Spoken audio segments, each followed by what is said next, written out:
Hello, this is Chris with PixelFreak.com, and we are back with the Samurai vs. Zombies walkthrough, and now we're doing waves 11 through 15.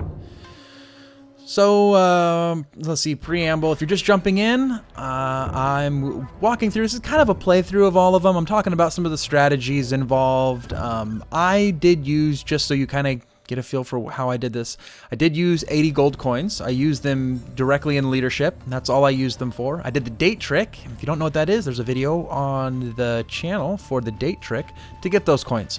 I would recommend that you use the ads that are at the bottom and install some of those ad apps. That'll get you the coins that you need. You probably only need to do 30 to do what I did, but having the other 50 is very beneficial. And there will be a lot of grinding silver coins. So I didn't look at what my levels are for this one, and maybe we'll get a good look at it for the next one.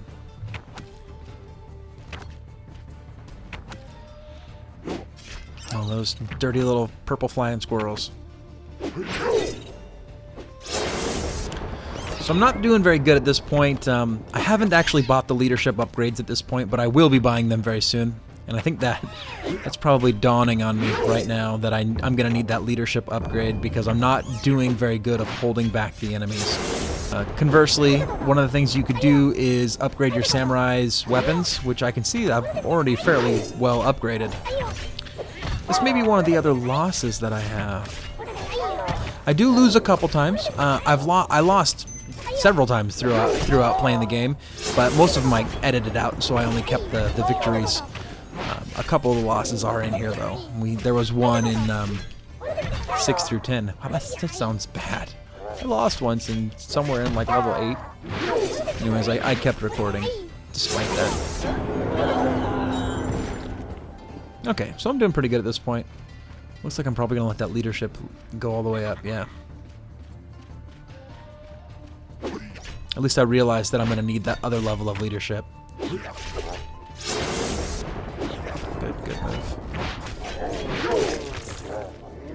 Oh, that archer is actually pretty powerful.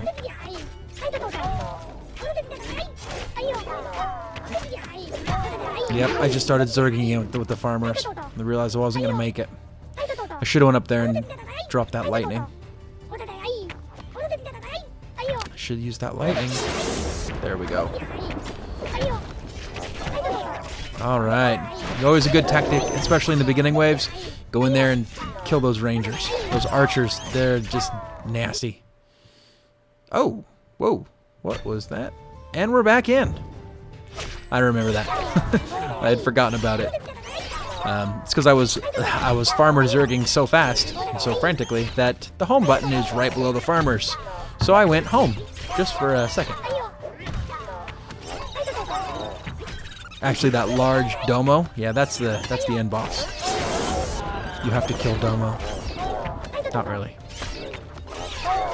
So here I'm acting as the archer, and that works okay for this point. Once you start getting harder flying enemies, you're gonna need to do something else. Either use one of your special abilities that are geared towards flying enemies, or you're going to have to level up your archers and use your archers.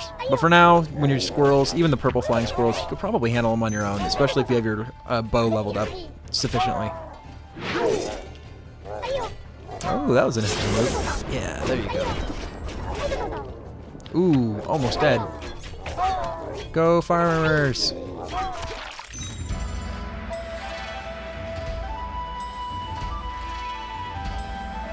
And that is that wave.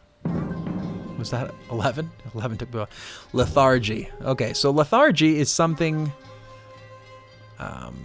it's a skill that I use pretty much throughout the rest of the game.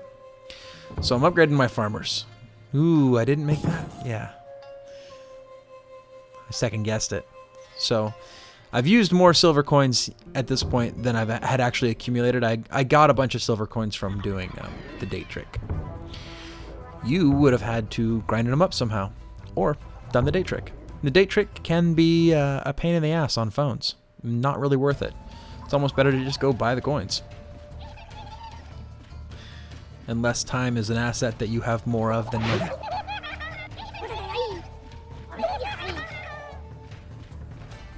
So these little bastards are awful. The little bombs are. One of the ways that you can get rid of them is to just start zerging your farmers. Your farmers will eventually hit them and stop them. The other thing you can do is, once you get it down, and I don't figure it out by timings until much later in the game, you can time it out to where you can walk in front of them and stop, and you'll hit them with the sword. This is one of the drawbacks to samurais versus zombies, is that you don't really control your sword or your bow. So a lot of times when you go running after the bombs, like I'm doing right here, you'll watch. I'll get too far ahead, and then I'll accidentally bow him. When the bow doesn't stop him, really. It just hits him a little bit, and then he keeps running. It'll happen to me several times. And the trick is to get in front of him just enough. See, that farmer got a piece of him. Get just enough, just like that, to where you'll hit him and knock him backwards. Those guys will take down your base pretty darn quick. Enough so that later in the game you're going to need to have leveled up your gate at least once. That was well played. I need to start zerging my farmers.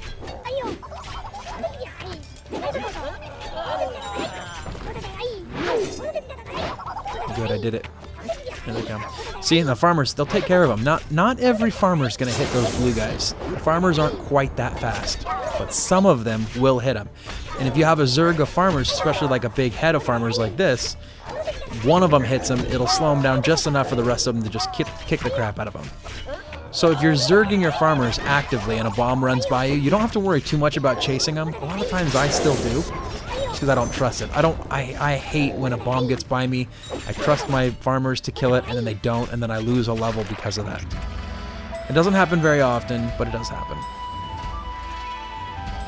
So the upgraded farmers definitely worked real well for me here.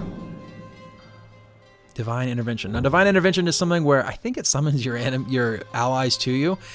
I have employed it and used it 2 or 3 times and saw nothing happen at all. And it does say on the skill when you go to equip it, it says summons your allies most of the time or something like that. But who wants to use a skill that doesn't work every time? Like that's the stupidest skill ever. I don't use it ever. Through the whole game, I never used Divine Intervention. If you have used it and like it and want to employ it and use it yourself, feel free. I'm not against it. I just like it when my skills work.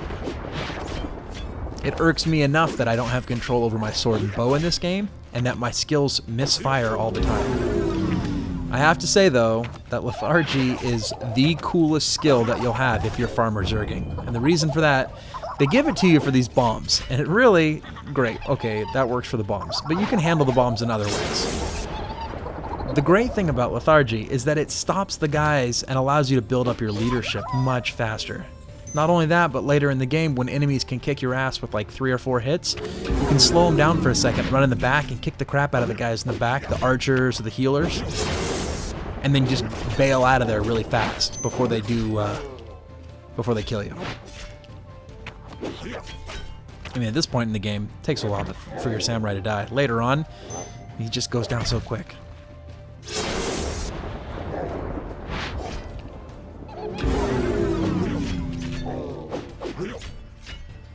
Yeah, and that guy's extra slow. See, look at that. I'm even moving him backwards. Great.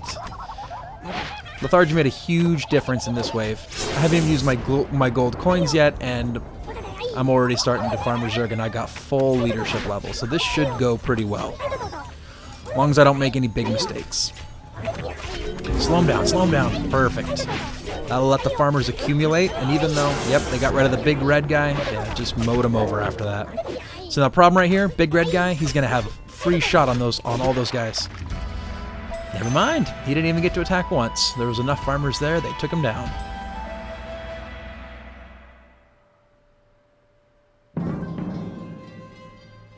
Panzers. So I do move to a panzer strategy for about 10 or 15 levels here pretty soon. I think once the wheels start, I start using panzer. And I had a lot of difficulties going with that strategy. Later on I pick up the swordsmith or something like that. Some I can't remember exactly what the guy's name is, but he essentially makes your farmers more effective. Once I got that guy, I started using Farmer Zerg again, and the rest of the game was just cakewalk. Like, it was actually relatively easy. There was a couple times I had to stop and get a couple thousand to buy some upgrade or another. One upgrade or another. This is going to be a long walkthrough. Wow, I've been doing this now, having this commentary to these videos for, seems like almost an hour, and I'm at wave 13. It's going to be a long commentary. And there goes the bomb. Get him, dude, get him. See, now, it's important that I go back and get him because I don't want to spend the points if I don't have to. I really want to get that leadership level up. With those bombs coming out, it's making it harder and harder to get my leadership to the level it needs to be in time to start zerging. If you start zerging too early, you're going to end up with, 15 farmers and then nothing, because you're not going to be gaining points fast enough to regenerate your farmers. That's a pretty big bulk of guys. Yeah, that's good. Probably should have upped my lightning here. There we go. That'll allow me to kill a few of those guys. Good. 2 of them are dead. Alright, I'm ready to start zerging.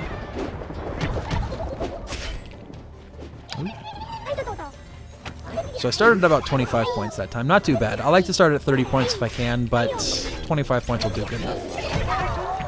Especially with lethargy, because if you get lethargy to come up just like that, I should have used it a little earlier. Why did I start using archers? That's a weird mix-up that I would use archers. But anyways, yeah, if you hit them with lethargy right when your first farmers get there, they'll mow down that first bunch of guys right away. Oh, that was a poor use of that ability.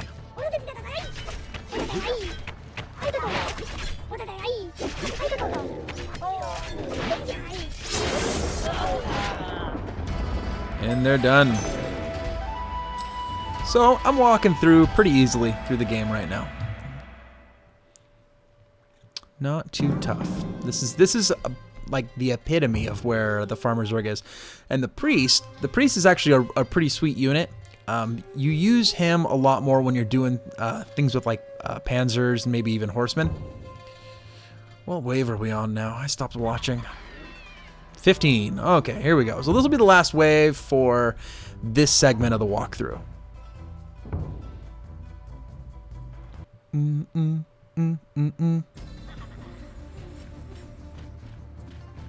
All right. So like part of the walkthrough, or like part of the Farmer's Zerg, you just run up and start delaying the guys as best you can. Oh, that was bad. I shouldn't have done that. I should have just held on to that lightning. The lightning's not very effective against these guys. It's almost not worth using. Lethargy is really, really effective. So it's very clear that I'm going to get a pretty good Zerg going on these guys. Oh, ouch. Maybe not. I have to kill all these guys first. Always a good plan in those early levels. Take out the archers. I caught back up with these guys, so we're doing too bad. Not too bad there. There we go. Slow them down again.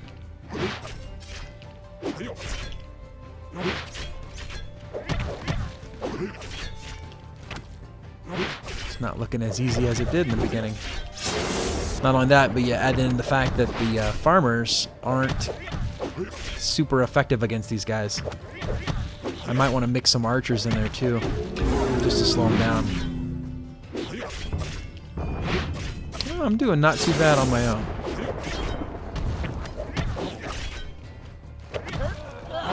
Very effective at dodging. That dodging is like so important in this game. Make them attack, get the hell out of the way, or walk right through them. Ooh, one of them got a piece of me. Hit him with the lethargy. Do it. Oh, interesting. Oh, wow. So I'm going to have a pretty sweet Zerg going on here because my points, I didn't even notice it. My points were like 70. Yeah, those bombs, I'm not even going to have to worry about those bombs. Those bombs are toast. Oh, right there. Just massacred him. I probably didn't even have to use that lethargy, but I did anyways.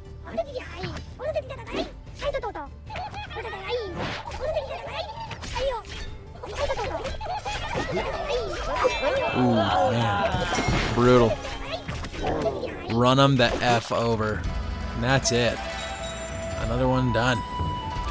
Alright, so that was part 3, waves 11 through 15 of this walkthrough. I'll see you on the next one. Don't forget to like this video and subscribe if you like what you're watching. I guess I'll see you in the next walkthrough. This has been Chris with pixelfreak.com.